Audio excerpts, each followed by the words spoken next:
కూడా సూచన బుచ్చి చౌదరి గారు చెప్పిన సూచన కూడా మనం పరిగణలో తీసుకోవాలి అధ్యక్ష.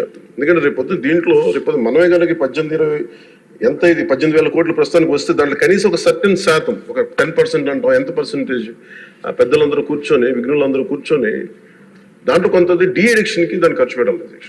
కేవలం దాన్ని ఆదాయంగా చూడకుండా అట్లీస్ట్ ఒక 10% డి అడిక్షన్గా దాన్ని డి అడిక్షన్ సెంటర్స్ ఖర్చు పెట్టాలి. కానీ అన్నిటికంటే కూడా ఈ రోజున మన గౌరవ ముఖ్యమంత్రి గారు చెప్పింది వీళ్ళని ఎలా ఇన్వెస్టిగేషన్ అంటే అలిగేషన్స్ దీంతో ఎండ్ అయింది ఈ ప్రజెంటేషన్. ఇదే కనుక ఈ రోజున మనకి క్లాప్ మిత్రాస్కి ఈరోజు డబ్బులు లేక పంచాయతీ బోర్డులో దాదాపు 9 నెలల నుంచి మనకి జీతభత్యాలు లేక ఒక 59 మంది నలిగిపోతా ఉన్నారు. అలాగే ఫీజు రీఎంబర్స్మెంట్ లేక విద్యార్థులు నలిగిపోతా ఉన్నారు.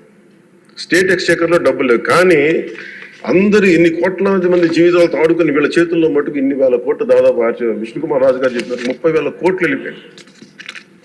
18,000 కోట్లు ముందస్తుగా తెలుస్తుంది కానీ ఇంకా లోతుగా చూస్తే అది చాలా పెద్ద ఇది స్కామ్, ఇది దోపిడీ.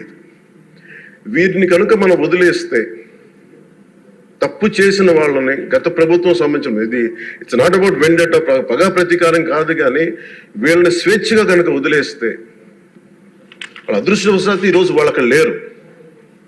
వాళ్ళు కనుక ఉండుంటే వాళ్ళకి నిజంగా వాళ్ళకి సమాధానం చెప్పాల్సిన పరిస్థితి ఉండేది.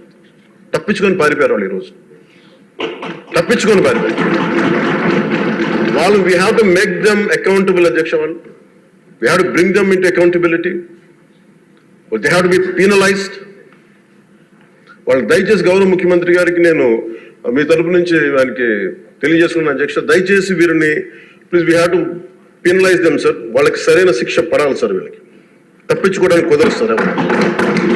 ఏదంటే రేపు పొద్దున ఒక ట్రాఫిక్ కానిస్టేబుల్కి బలం ఇవ్వాలి అంటే ఆపగలమండి. వాళ్ళు ఏమంటారు సార్ లోపల, నేను చిన్నపాటి కానిస్టేబుల్ అయితే నాకేమనిపిస్తుంది, మీరు పెద్దోళ్ళు అయితే వదిలేస్తారు, మమ్మల్ని అయితే పట్టుకుంటారంటారు సార్. మనకు రూలింగ్కి, గవర్నెన్స్కి, అడ్మినిస్ట్రేషన్కి నైతిక బలం పోదు అధ్యక్ష.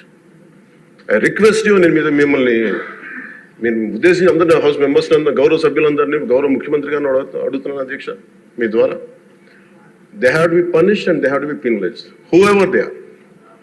ఇది వెండెట్ట పగ ప్రతీకారాలతో కాదు, కానీ we promised that we will bring back accountability.